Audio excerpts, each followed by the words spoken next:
One wheel scooter. एक गरीब mechanic Mahesh एक गैराज में काम करता था। काम करते करते उसने एक स्कूटर का डिजाइन बनाया था जो उसका ही एक इनोवेशन था। लेकिन गरीब होने की वजह से वो हमेशा पीछे रह जाता था। लेकिन इस बार वो सोचता है, मेरा ये वन व्हील स्कूटर एक नया इनोवेशन है। इस डिजाइन को लेकर मैं एक स्कूटर कंपनी में जाता हूँ। वो लोग ही इस डिजाइन पर पैसा लगा सकते हैं, क्योंकि मेरे पास तो इतने पैसे नहीं है कि मैं खुद से ही मेरा वन व्हील स्कूटर बनाऊं। हाँ, बड़ी बड़ी कंपनी ही मेरी मदद जरूर कर सकती है। ऐसा सोचकर महेश शहर जाता है और सभी बड़ी बड़ी कंपनी में जाकर अपने स्कूटर का डिजाइन दिखाता है, पर सब उसका मजाक उड़ाकर उसे बाहर निकाल देते हैं। बेचारा महेश उदास हो जाता है। एक बड़ी मैकेनिक कंपनी के नीचे खड़े रहकर वो सोचता है, बस ये आखिरी बार इस कंपनी में जाकर अपनी किस्मत आजमाता हूँ। अगर यहाँ पर भी काम नहीं जमा तो मैं मेरा डिजाइन जला दूंगा। महेश ऐसा सोचकर उस कंपनी में जाता है। जहाँ जाते ही उसे वहाँ उसका बचपन का दोस्त सुरेश मिलता है। सुरेश को देखकर महेश भी बहुत खुश हो जाता है। वो उसे अपना डिजाइन दिखाता है। तब सुरेश मन ही मन में सोचता है, अरे ये मामूली मैकेनिक अब इनोवेशन भी करेगा। हम इंजीनियर यहाँ इतने काम करके मरे जा रहे हैं और ये एक है कि अपना वन व्हील स्कूटर का डिजाइन लेकर घूम रहा है। सुरेश को ऐसा सोचते हुए देख महेश कहता है, अरे क्या हुआ सुरेश, किस सोच में डूब गए हो? मेरा काम हो जाएगा ना? मैंने इसके लिए बहुत मेहनत की है, प्लीज मेरी मदद करो सुरेश। हाँ हाँ महेश, मैं तुम्हारी मदद जरूर करूंगा। बस ये डिजाइन तुम मुझे दे दो, मैं तुम्हारा काम मेन इंजीनियर तक पहुंचा दूंगा। महेश उसे अपना वन व्हील स्कूटर का डिजाइन देकर गांव वापस आ जाता है। वो बहुत ही खुश रहता है कि उसका सपना अब पूरा हो जाएगा। पर सुरेश ने तो उसका डिजाइन डस्टबिन में डाल दिया था। इस तरह से कुछ दिन बीत जाते हैं। वो बार बार सुरेश को फोन पर पूछता रहता है, पर सुरेश उसे हमेशा कोई ना कोई बहाना करके बता देता है। फिर एक दिन महेश सुरेश को मिलने उसके ऑफिस जाता है। क्या बात है सुरेश, मेरे काम का क्या हुआ? अरे यार, तुम तो मेरे पीछे ही पड़ गए। ठीक है, अब आ गए हो तो सच सुन ही लो। जब मैंने तुम्हारी डिजाइन को बड़े सर को दिखाया तो वो हंसने लगे और सभी उसका मजाक उड़ाने लगे। देखो, मुझे जो करना था वो तो मैंने कर दिया। अब तुम ये सब भूल कर अपना मैकेनिक का काम करते बैठो। ये बात सुनकर महेश के सारे सपने टूट जाते हैं। वो बहुत नाराज हो जाता है। उसका कहीं पर भी ध्यान नहीं लगता। उसकी ऐसी हालत उसके पिता को देखी नहीं जाती। महेश के पिता पैसों का इंतजाम करने के लिए अपना खेत बेच देते हैं और लाखों रुपए अपने बेटे के हाथ में देते हुए कहते हैं, बेटा ये लो पैसे और इन पैसों से अपना सपना पूरा करो बेटा। लेकिन पिताजी, आपने इतने सारे पैसे कहाँ से लाए? पिताजी उसे अपना खेत बेचने की बात बताते हैं। ये बात सुनकर तो महेश और भी दुखी हो जाता है। लेकिन पिताजी कहते हैं, बेटा दुखी मत हो, जब तुम्हारा सपना पूरा हो जाएगा और तुम्हें ढेर सारे पैसे मिल जाएंगे तब मुझे मेरा खेत वापस खरीद कर देना। महेश अपना सपना पूरा करने में लग जाता है। बाजार से स्कूटर बनाने का वो सारा सामान लेकर आता है। अपने बनाए हुए डिजाइन के मुताबिक महेश वन व्हील स्कूटर को बनाने रखता है और कुछ ही दिनों में उसका वन व्हील स्कूटर बनकर तैयार हो जाता है।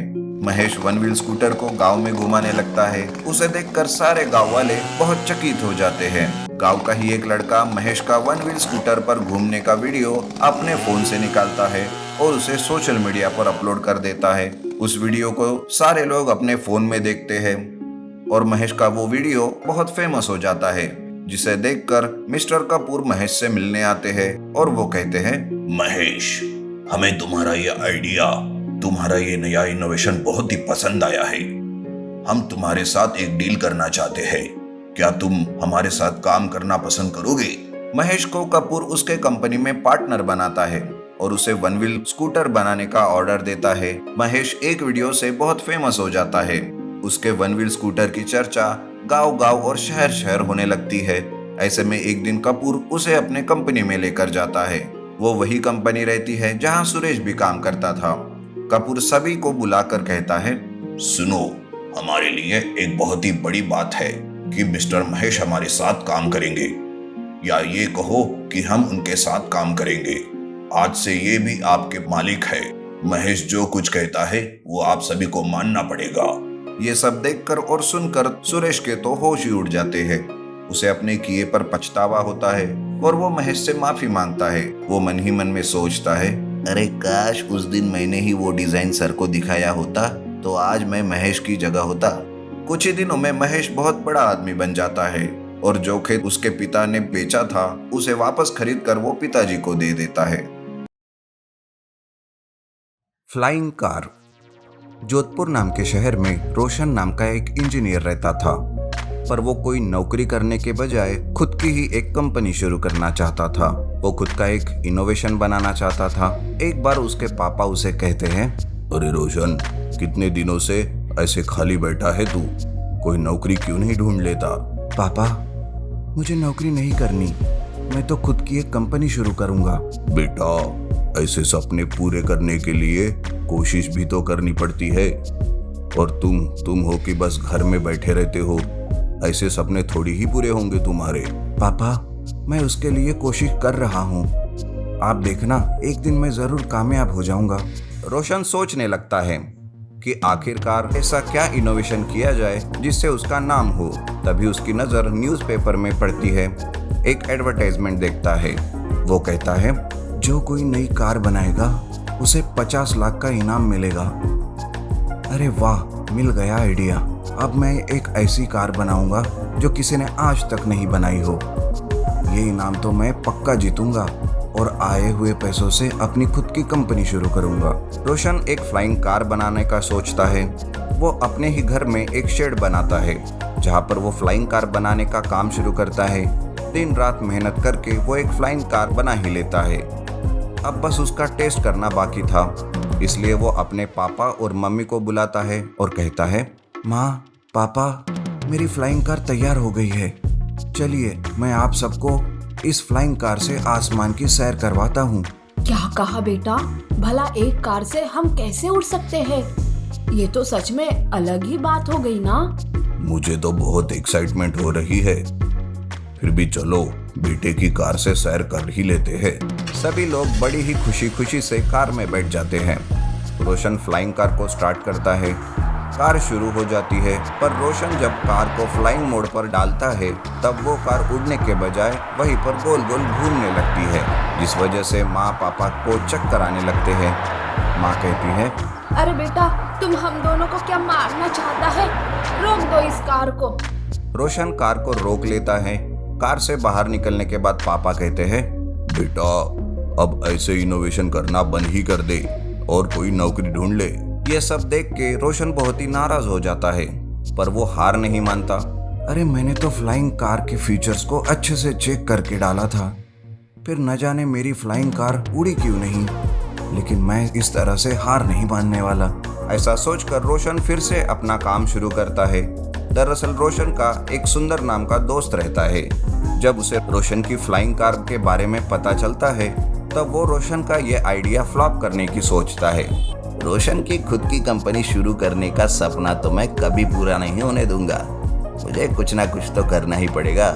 ऐसा सोचकर सुंदर रोशन की शेड में जाकर रोशन की फ्लाइंग कार में गड़बड़ी कर देता है और इस बात की खबर किसी को भी पता नहीं चलती। सुंदर भी बहुत खुश हो जाता है कि अब रोशन कुछ नहीं कर पाएगा, पर रोशन हार मानने वालों में से नहीं था। रोशन दिन रात मेहनत करके फ्लाइंग कार में आई हुई गड़बड़ को सुधार लेता है और फिर से एक बार अपनी फ्लाइंग कार को उड़ाने की कोशिश वो करता है। आज तो मेरी फ्लाइंग कार उड़नी ही चाहिए, कल ही इसका एग्जीबिशन है और एक दिन है मेरे पास।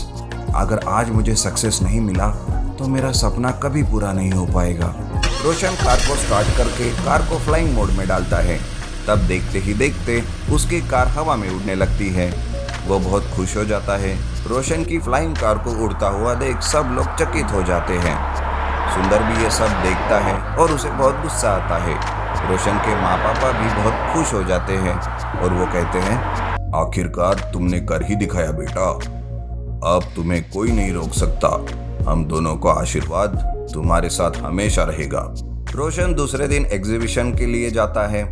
रोशन की फ्लाइंग कार सबसे अलग रहती है। वहाँ आए लोगों को रोशन अपनी फ्लाइंग कार के बारे में सारी जानकारी देता है और उसको उड़ाकर उसे टेस्ट भी किया जाता है। फ्लाइंग कार का कंसेप्ट सबको पसंद आता है और रोशन वो कॉन्टेस्ट जीत जाता है। इस तरह उसे 50 लाख रुपए मिल जाते हैं। रोशन उन पैसों से अपनी एक कार कंपनी शुरू करता है और बहुत ही कामयाब इंसान बन जाता है।